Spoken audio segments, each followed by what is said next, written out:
Hi, and welcome to the Work Hard, Play Hard, and Give Back, a real estate podcast. I'm Mike Litzner, broker-owner of Coldwell Banker American Homes, and I'm here today with our guest, Luis Cardenas, one of our top agents at Coldwell Banker American Homes, Hicksville location. Welcome to the show, Luis. Thank you. Thank you very much for having me. Appreciate it. Yep. Absolutely.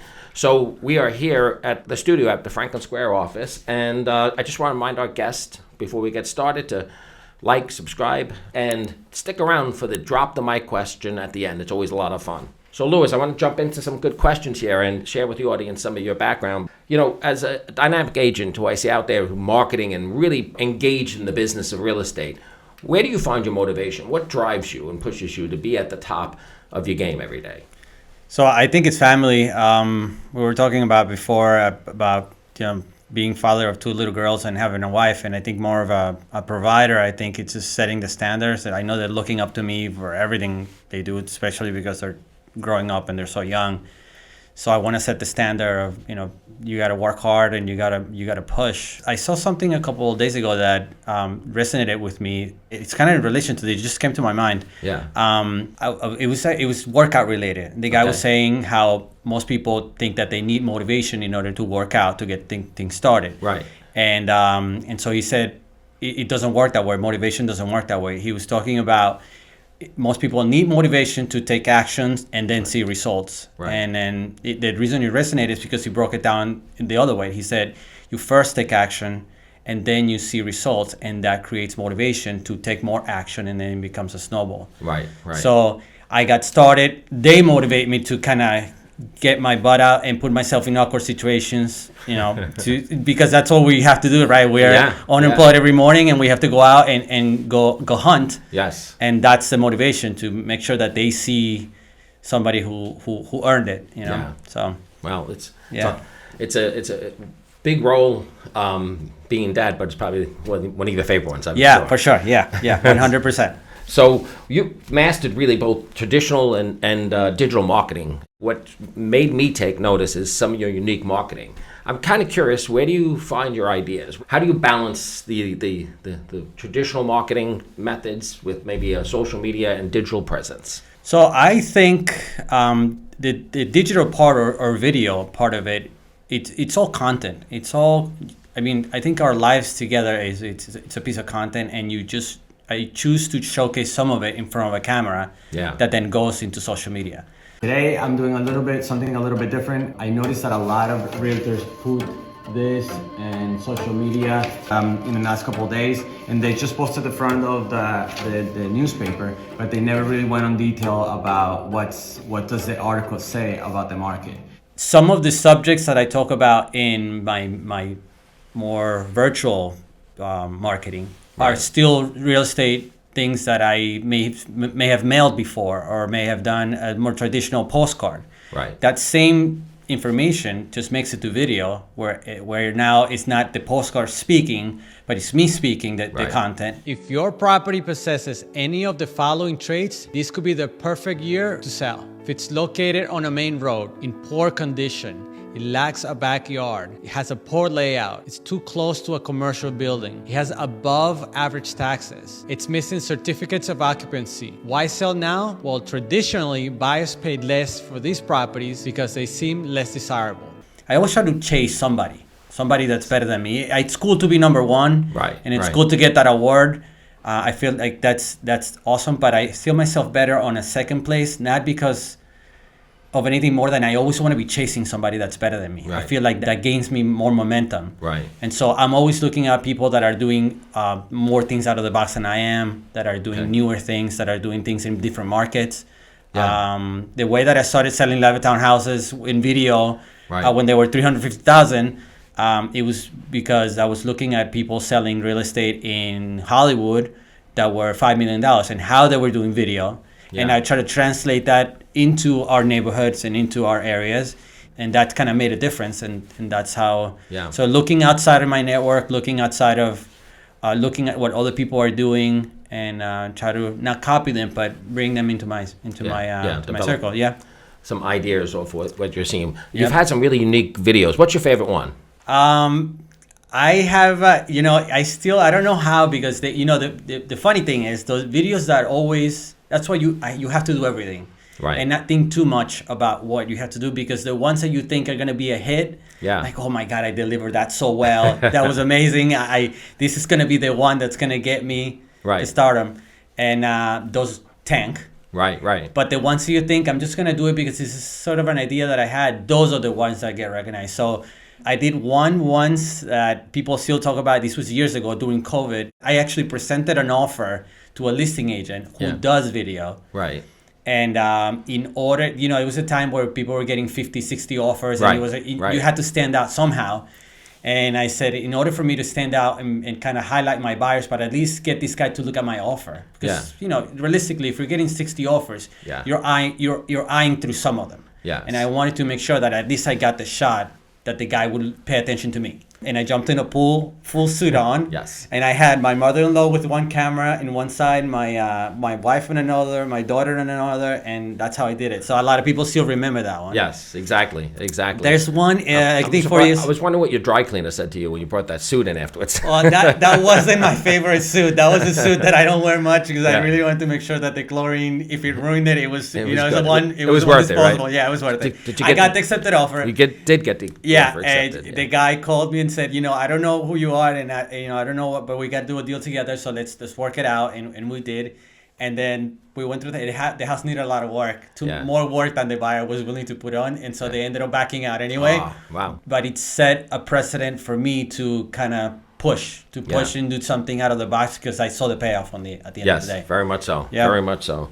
So what's interesting is, as we're talking about video and some of your marketing ideas, you've actually volunteered or put yourself out there for the company, which we respect. We try to bring this culture at Coldwell Banker American Homes of we and us and giving and sharing. And you are actually taking on the role of mentoring and teaching a class on video and marketing. What was that like? I mean, nerve-wracking the first time, because I never, speaking from an audience, and it was when we were in digital and everybody went digital, and we had to do it to Zoom.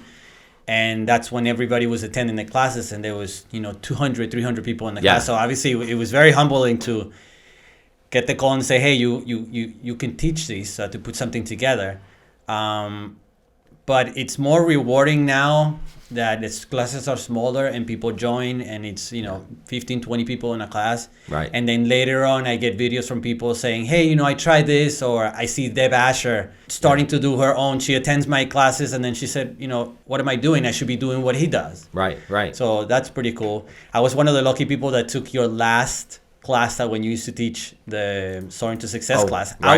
I was the last class that took that class. Okay, you were. That's right. So before Deb Asher joined us. Yeah, before she did, and then I took hers as well. Yeah. So I saw both sides of the coin, and I always thought, if you as a broker owner would take time to teach us, right? Who am I not to do it? There's a little bit of selfishness in there, because if later on I'm making an offer, or I'm making an offer on somebody else's listing, and that person happened to be on the other side of the class, that give me a little bit of leverage. So it's a networking thing. It's a giving back thing. I find that when you actually teach and share your thoughts and ideas, it actually is a learning. You start to hear your own ideas, and it helps you organize those thoughts. So you feel like you almost get internal growth by giving. I think there's something to be said about karma too. Like when you give good out, it comes back to you. So it's interesting. So I got a real side question here. Okay, so you were both at Deb Asher's class and mine. Now I'm sitting here and stuff, and Deb's probably going to see this. Whose class was better? I think it's two different styles. I liked your class better because you are more of a psychological person. You break down the way that people think and how to approach that thought process and walk people to the answer that you need. Because sometimes I feel like a lot of times clients don't even know what they want at first. They know they want a house, or they know they want to sell, but they don't even know how that all has to develop. Right. And sometimes you take the listing on the spot, and then the listing goes live next week. But a lot of the times when you become a real estate professional to them, they call you much, much earlier than that. Yeah. And so you start to peel the onion little by little. And it takes a little bit of a psychological presence to know, okay, this person is here and they want to be here. How do I get them there? And I think that's what I learned the most about your side of the dev side. It's how to run a business. Yeah. Because you come into real estate and you don't know what you're doing, and you just know that you got to get leads and you show houses, and then before you know, you get a paycheck. Right. I think a lot of people get in our business because I hear, I like houses, things like that. It's like, okay. Yeah, but that's or not it's really freedom, the business. or it's, you can make your own schedule. Yeah. And to most people, that means I don't have to work. Right. And turns out, It's a lot of work. I was at my father-in-law's 70th birthday party this Sunday. Yeah. The party was from 1 to 3 in Glen Cove. Yeah. And I have a listing in Glen Cove.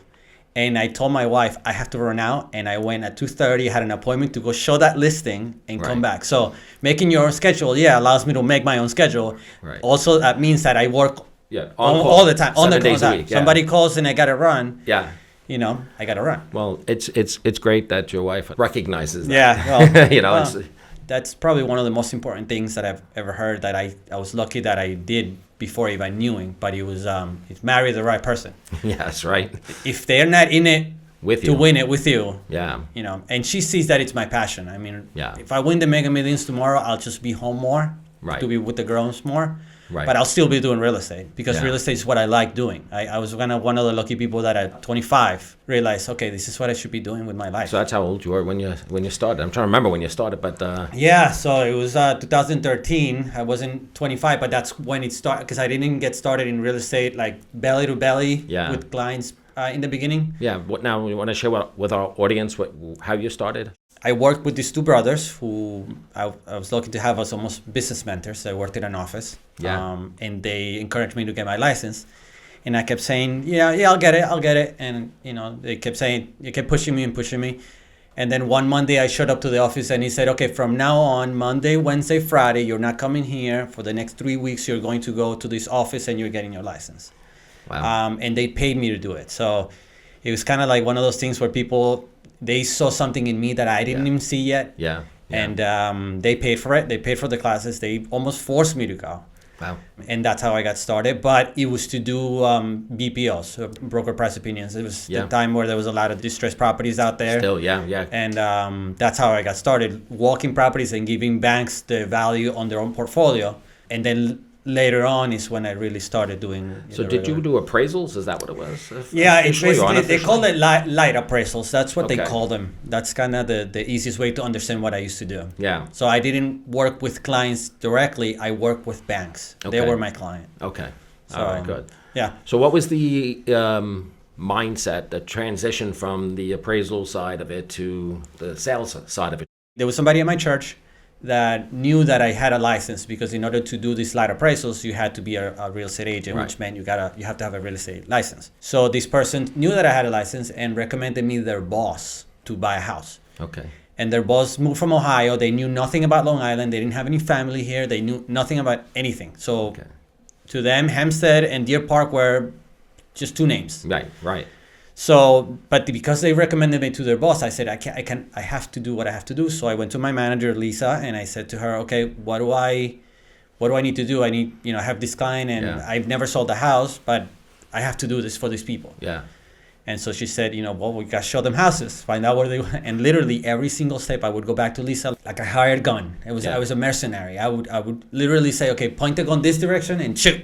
And she would say, okay, I did that. Okay, well, now this is a new target. This is a new target. Yeah. And I sold them a house. I posted on Facebook like, hey, just a post like, hey, I just sold my first house. It's a great experience or whatever. They saw the post. And they commented on it. We would have never known that it was your first house. You did a great job. Thank you so much for your help or whatever. Right. Yeah, that's wonderful feedback, right? Yeah. So I said to my wife, I think this is cool that I did a good job and maybe there's something in here. And I went back to doing my appraisals. Yeah.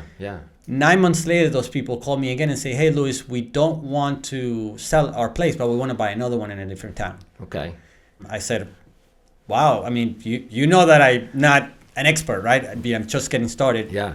And they were like, no, you did great. And we trust you to help us again. Yeah. And so when I finished that, I went back to my wife and I said, okay, the BPOs were starting to come down because all the distressed properties started to resolve themselves. The market started changing. I went to Hadassah and I said, I think this is something that I should look into. And Hadassah has always been like that person. She knows that if I put my head into it, I could have said, I'm going to open up a car wash. Right. And she would have been like, do it. If that's what you want to do, you're going to make money, Yeah. you're going to make it happen. You know what's interesting is that you touched on, so your first two sales were both for the same person, right? Yeah. So you're questioning what they saw in you. And there's a saying that I've heard before that I love because it just resonates so well. But they say people don't care what you know until they know that you care, right?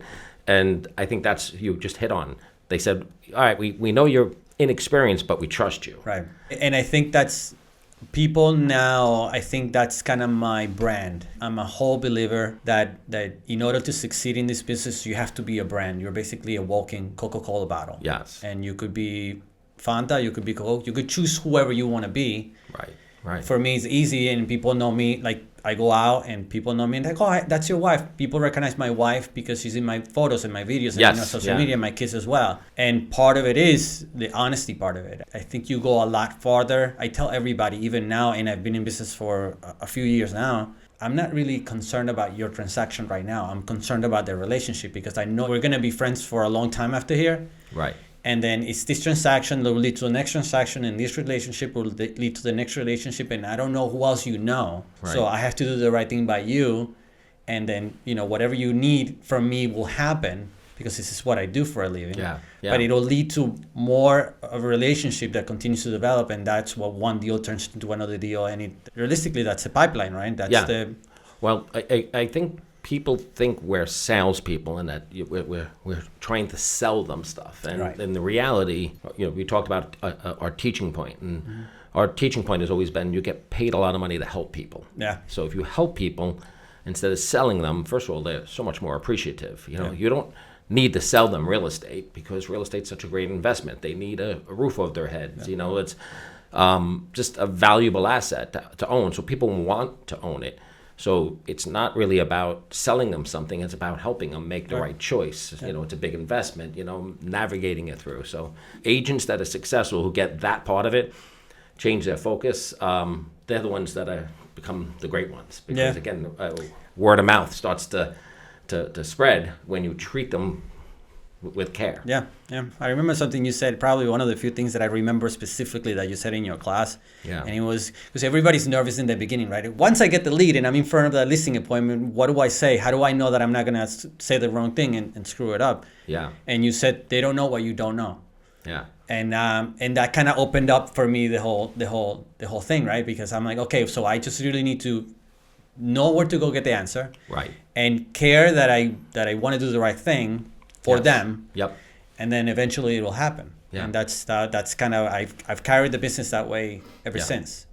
Do the right thing and then everything falls into place. I know some agents, like they get this mindset like, I don't want to be in front of a person and be embarrassed I don't know an answer. So it's like they spend their whole career getting prepared. Right.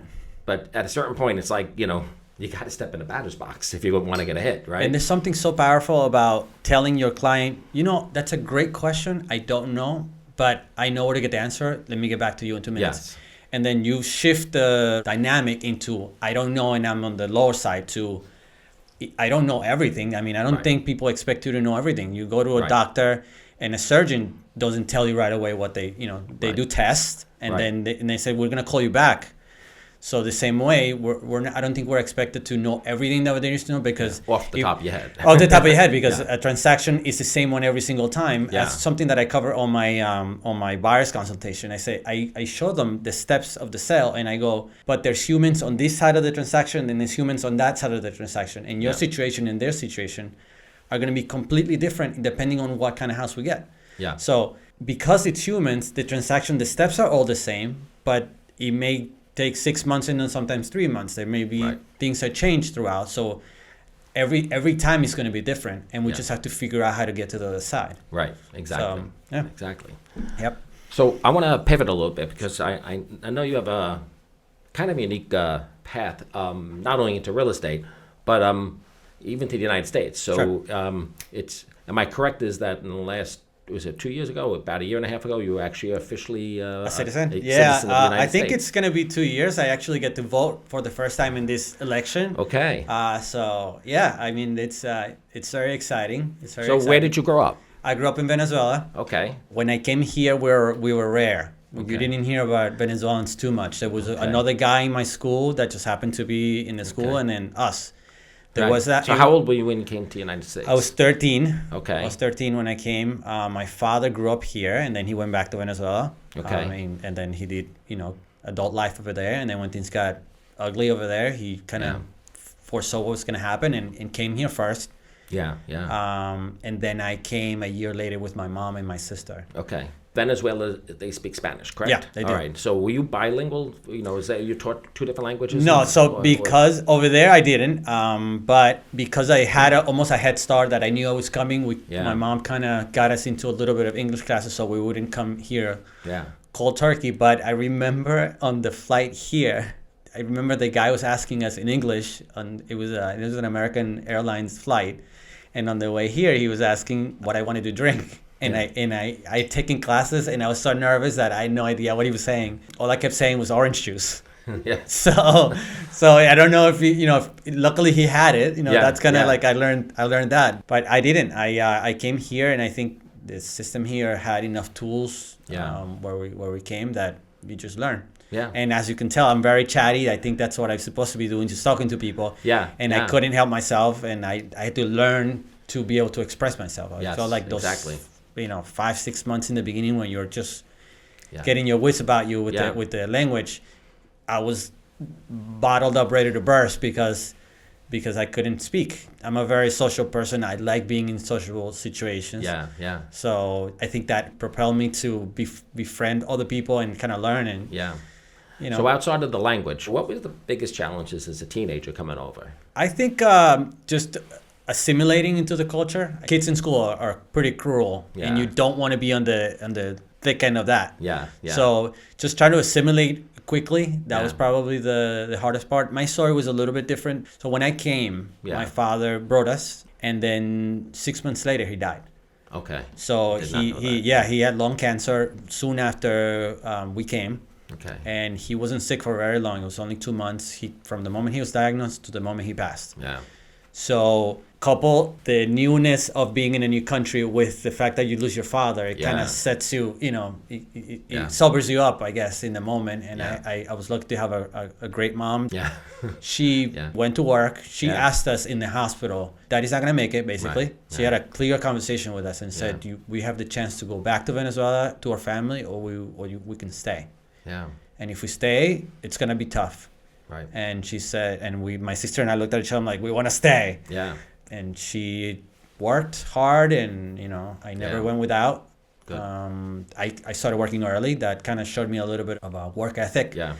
Because I had to get a job at a deli when I was 14, stocking bottles and making sandwiches, and then being in charge of the deli for a little bit. Yeah. So you grow up and teaches you responsibility. So just I think assimilating is probably the hardest thing for a kid at that age. Yeah. Then again, girls, friends, high school, what's not to love, right? Right. So exactly. It's a new experience, and you just pushed. Yes. Yeah.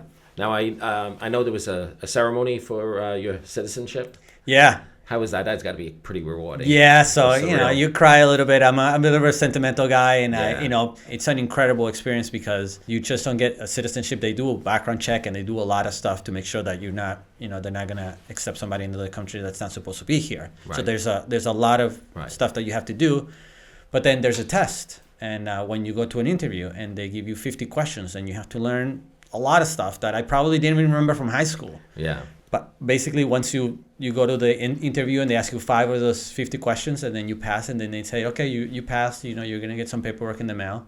Yeah. And then you go to the swearing, and once you pull up to the chair where they have all the paperwork for you, there is like stuff about registering to vote and other things about the United States, and there's a little flag on top of it. Yeah. Oh, very cool. It was really awesome. I had to do it by myself. My family wasn't there because it was those times where kind of people were spread out and all of it. Yeah. But it was incredible. It was great, and just don't take it for granted, man. Right. It's I came here because of a political situation in my country. Yeah. And now I get to make the difference in shape. Maybe not our immediate future. Right. But definitely for my kids. With that experience, how would you, advise someone else who's walking that path now?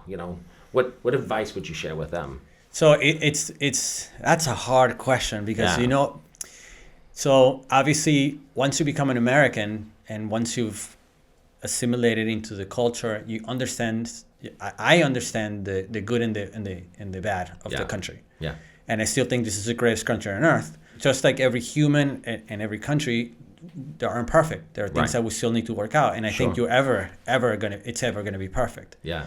But it's very easy for me to say, yeah, I'm in America now. I got in, so close the door behind me. Right. So there is a little bit of a situation there where you have to be understanding and you have to be empathetic about other people's situation. Sure. More than the humanitarian part of it, I think there's a safety situation. It can't be a free-for-all. Yeah. There has to be a system, and the system makes things go smoother. You know, there has to be money put into the system so that it works. Yeah. But I think right now there isn't a system, so it just has to happen the way it's happening. Seem that way, right? Yeah, like how lucky are we and how good our country works that even with the influx of people that we have, we still get to do what we get to do. Yes. And most of us are not really impacted directly by all of this. Right. Especially here in Long Island, we don't really see it. Yeah. We're not in the southern states or in other areas where you have a hotel full of migrants, right? We don't see that here in Long Island. Exactly. But it's still part of our country, and Yes, it still needs to be resolved. Yeah. So, yeah. So you've got a busy career, and you're a family man with a wife, 2 daughters. How do you manage to juggle it all? I think it goes back to passion. Yeah. It doesn't feel like work, and I don't like to say that, especially to my clients. Like, oh, I don't feel like I'm working today.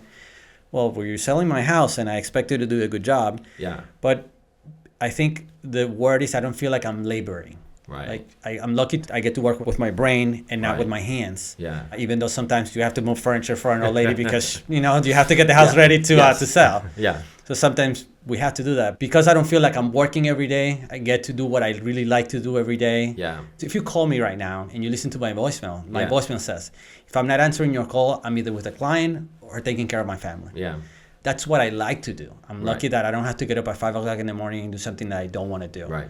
So even though I was at my father-in-law's having fun with my family and I had to leave there to go do something real estate related, it wasn't like I was kicking and screaming all the way to a listing appointment. I still like to go show properties. I still like to chase.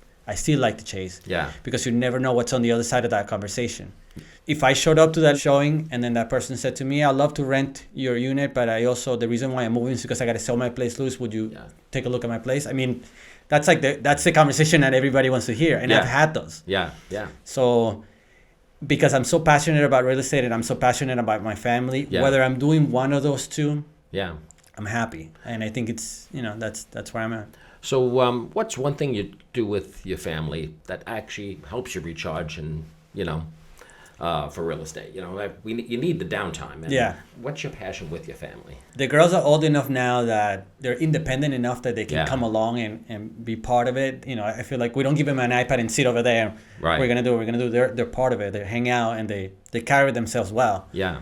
Right now, the thing that we do to recharge is we go to Home Goods because we just bought a house. Right. And it seems like any time that it's either Home Goods, Target, or whatever. Yeah. To me, obviously, it doesn't matter what we do as long as we do it together. Yeah. As long as we're hanging out together, we could be in the car driving around. We just had a 4-day long weekend. Yeah. And I was dropping them off to school this morning. And I'm like, man, I'm going to miss you today because we spent, a better part of 4 days together. Yeah. And we did a bunch of stuff. We did. The girls like shopping. They don't love shopping. They don't get the shopping thing yet. Yeah. But they like hanging out. We're very lighthearted. We like to hang out. We like to have a good time. We go out to eat. Maybe we get a little ice cream in between. Yeah. So everything with ice cream is better, I guess, for them. But as long as we're together, I think we're just having a good time. Okay. So yeah. That's great. That's great. So with all the work and energy you put into both, I guess, family and work, how do you make time for yourself? I get up at 6:40 or 5:40, depending on what the schedule is in the morning, and I hit the gym. Okay. That's my thing. I used to ride my motorcycle. That was my thing. And I found some relationship in between going to the gym and the motorcycle thing because it's the time where you can't really have your phone on you. Right. And we live by our phone. Our business runs by our cell phones. Yeah. So going to the gym, I like classes, like guided classes where you just show up at a certain time. You're there for an hour, you take the class, and then it's over because it's scheduled and it allows me to do it. Yeah. in a way where I can say, oh, you know what, I'll go later, 15 minutes, 20 minutes, and before you don't go. Yes, exactly. So that's me time. Yeah. I feel like it's going to help me. It helps me mentally. It helps me get my day started earlier. It's also adult time. There's this different circle of friends there that show up every day for the same purpose. Yeah. Getting up in the morning and going to the gym has been I haven't been doing it for too long. I think it's only been like 4 or 5 years. So I didn't grow up that way. My father wasn't, a health nut or my mother wasn't, but I found that space, and businesses come from it. Right. Because you become the realtor of the group. Yeah. And then who doesn't want to do it? There's something sexy about real estate that everybody wants to know. How's the market? I saw the video you posted. Yeah. And this and that, and just you become the guy for that, just as much as the accountant is the accountant for the group. Right. So yeah, the gym is my thing, and when it's warm out, I grab the Harley and I go out for a little bit. So all right. Yeah. So that's you're a Harley guy? Yep. All right. Very cool. Yeah, that's the only thing that I was allowed to get, because if I got something faster than that, I probably wouldn't have been allowed to get it. So with the idea that it was a Harley, that it was slow, I was able to get a motorcycle. Well, you got to be careful out there with yes, it. Yes. Tell me a story about that, what it's like on the road, driving, getting hit in the teeth with bugs. The go-to comment when I tell people that I ride a motorcycle is, oh, please be careful, it's so dangerous out there. And it is. But my most dangerous moment in the bike was not from another driver. It was from, I was riding and I got stung by a wasp. That's so terrible. I wasn't going that fast. I was on a regular road, but I felt, and I knew it was a wasp, not because I saw it, because you don't really see anything coming at you. Right. I just felt a sting. And when you're riding a motorcycle, if I got hit by a wasp right now, or I saw it on me, I would probably, freak out and run away and be able to get rid of it. Right. The thing about this happening on a Harley is that you're holding on for dear life so you don't fall off, and you know that something's in your shirt crawling around. So obviously I feel this thing. The reason why I knew it was a wasp is because once I pulled over and I kind of looked to see what it was, I saw this thing that a wasp would leave. He got you good, huh? He got me good. Every time I ride now, I just I wear a shirt. I buckle my top button so nothing climbs in through here anymore. Yeah, there you go. That's how I think he got in. Yeah, you'll learn that lesson the hard way, yeah, right? Yeah. That's not something you can learn in a defensive driving course. Exactly. We talk a lot about giving, so we work hard, play hard, we give back. Any specific charities or community organizations that you were near and dear for you? Not necessarily, other than the Heart of American Homes, which I gladly, every check that we get, we give back a little bit. Yeah. So that's awesome, because I know it goes to a good cause, and I love that. Yeah. But I grew up in church. That's kind of where my community is. And for a long time before I got into real estate, like really busy, I played drums. That's kind of one of my attributes, I guess. Yeah. And I played drums for about 15 years every Sunday in my church. And so even though I don't get to do it every Sunday now, I did it this past Sunday. Okay. So whenever there's somebody it's sick or they need to make arrangements and they need somebody, they ask me, and that's how I give back a little bit of my time. Oh, awesome. So this Sunday I got to do it, and the month I have another time that they need me again, and I get to do that. All right, great. And so what's your jam, basically? They have an electric drum set, so that's a little bit different. It's a smaller church. Yeah. But I love doing that. It's something that I don't get to do often now, and when I get to do it, it's super rewarding. Leading a group of people into worship. Yeah. It's kind of a powerful thing. Yes. It's very humbling, and it's another thing that I get to do that it's not. I'm me. Yeah. Right? I'm not dad, or I'm not somebody's realtor, or I'm not a husband. I'm just me. Yeah. And I get to enjoy that. So it's a really cool thing to do. Yeah. Very much. Yeah. Very cool. Very cool. Obviously, as you volunteer to be part of our training program, you actually are helping and donating your time and expertise to other agents. So that's got to be rewarding in its own way too. Yeah, for sure. It's a video class, right? So I'm training people how to come out of their shell and explain to them why in the logical way, but also show them through my journey how I was able to do it. If I was able to do it, right? Why wouldn't anybody else? We all have the same skill set, basically. You just have to show up and be in front of the camera and be vulnerable enough to put yourself out there. Yeah. And not seek perfection. I remember I played around with video for 6 months, and after a while I said, how long am I going to do this for? Right.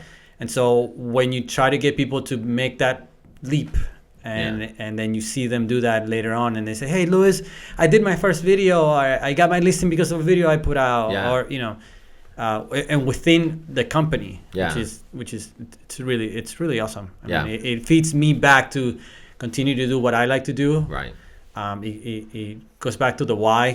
Sometimes you put out so much information out there on an hour and a half class, and you hope that that it hit home. Yeah. And then 3 months later, somebody tells you that they were successful because of something that I told them to do. Yeah.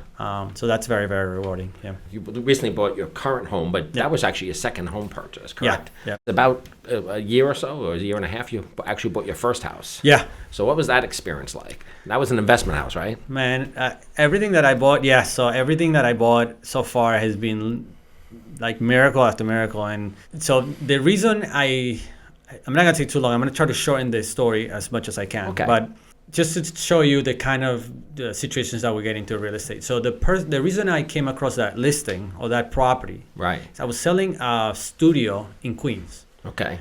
It was a very difficult place to sell because it was in a building that was not very nice, but it was priced well. I mean, for $160,000, that's what you can get, right? Right.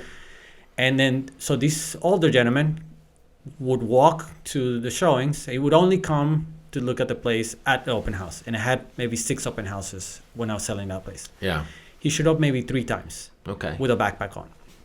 Turns out he would come in, look at it. He's like, I'm really interested. I really like it. He came back the next weekend again. And I would say, do you want him to show? I can show it to you privately. We don't have to wait until the open house. No. When you're there, I'm coming. Good. Anyway, finally, he decides to make an offer. We put the deal together. He would walk, and I always find that kind of interesting because how is he going to be able to afford this place if he doesn't drive? I mean, there's got to be a reason there. Right. Turns out he came to the office. He wouldn't let me pick him up. He took public transportation to the office, and we sat down because it was a co-op, and we had to explain to the co-op that he could afford the place. Right. So he came with 4 or 5 different pieces of paper. I had to sit there and figure out, like a financial advisor, why this guy was able to afford, with Social Security and an annuity and this and that. Turns out the guy was worth $1 million. Okay. He had a quarter $1,000,000 here in this annuity. He had $100,000 here in the bank. He had this and this and that, and then he had a property that was paid off. Right. Okay.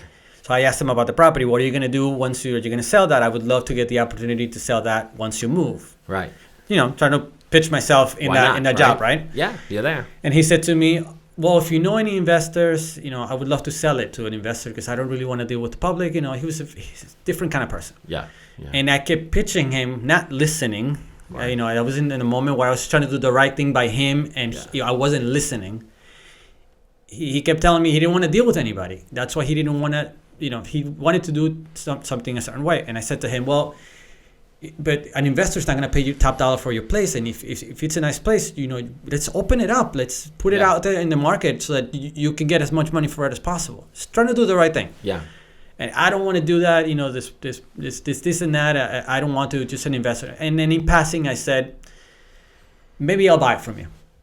And because I'd helped him out. Yeah. And so he told me after some time talking and figuring out how we're gonna get him the place. Yeah. He told me that he had gone to other apartments. My apartment wasn't the one that he necessarily wanted, but because I gave him time of day and I took the time to figure out how he could afford it, right, a lot of people kept dismissing him. Right. When I said to him, I would love to, maybe I'll buy it because I was starting to think about becoming an investor. Right. He said, you would? And I said, yeah. I'd love to. I'll buy it as a rental property. Right.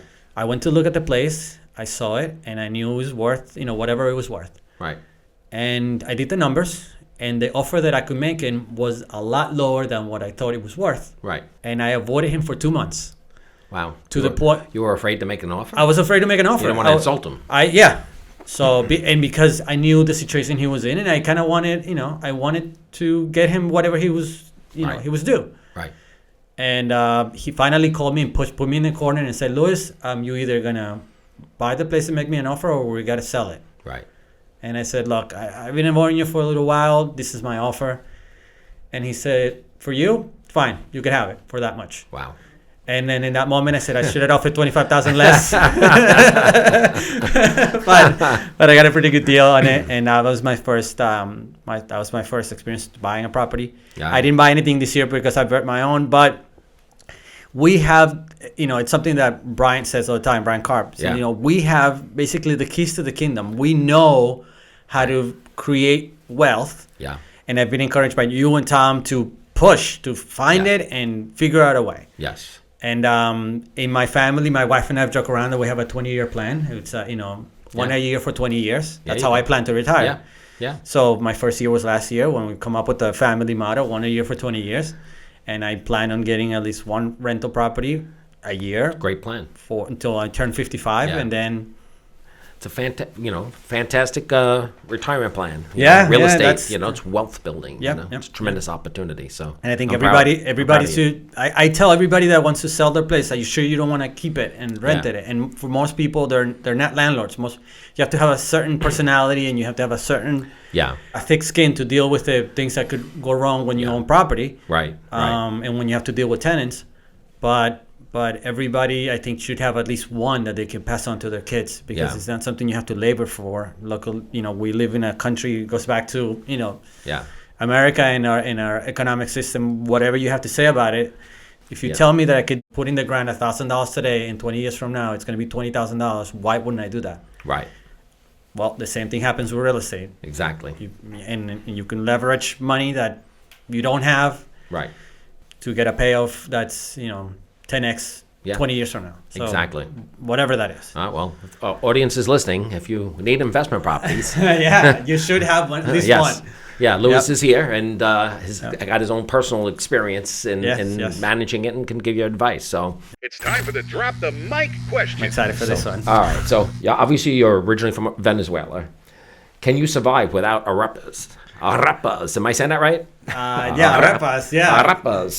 Can I survive without them? I don't think I can. I'm not a huge arepa eater. Like Yeah. I don't crave them. But my wife makes the most. And my wife is American. She was born here. Yeah. Her father is from Guatemala and her mother is Brazilian. So not Venezuelan at all. Right. And she's learned how to make them. My daughters ask for them. Can you tell our audience what an arepa is? Sure. So it's a cornmeal. Closest thing I could say would be like a tortilla, but it's thick. Yeah. It's your tortilla. You would imagine it would be very thin. Yeah. This would be, let's say, 4 times that. Okay. And it has a different taste than a tortilla, but it's the same cornmeal idea. Right. And you slice it in the middle like a sandwich. Okay.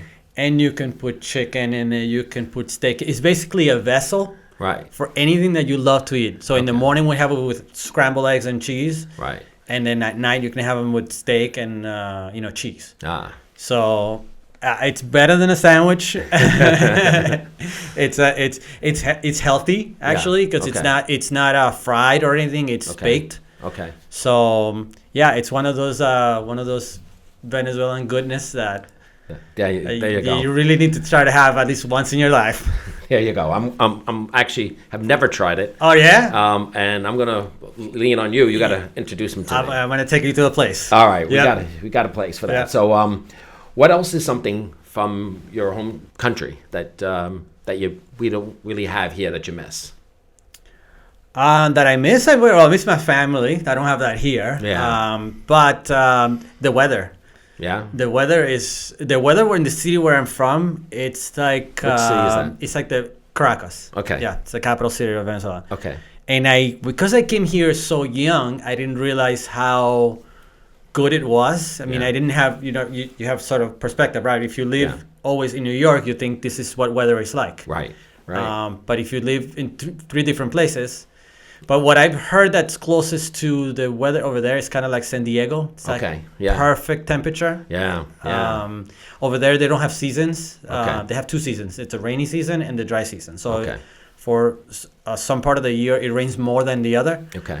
But it's like dry, crisp, warm, weather that you go out and you don't sweat. Yeah. But you still feel It's pretty close warm. to the equator, right? Yes, Yeah. it's right above the equator. So Yeah. we're the ocean that's right above it. It's the Caribbean Ocean. Okay. So if you ever gone to Aruba, you can see from the most southern part of Aruba, you can see Venezuela. Okay. Yeah. So if you know the Aruban weather, yeah, that's the weather over that's there. in Caracas. Yep. Ah, very good, very good. Well, Luis, I really appreciate you sharing, yourself, your expertise today with our audience. If someone wants an investment property or to sell a house, how do they reach you? Probably Instagram, social media is the easiest place, at Listed by Luis. That's me, or 516-881-0126. That's the easiest way to find me. So, Okay. Yep. Awesome. All right. Excellent. Excellent. Thank you again for taking the time to be part of our show. Thank you for today. having me. I appreciate it. Awesome. Thanks.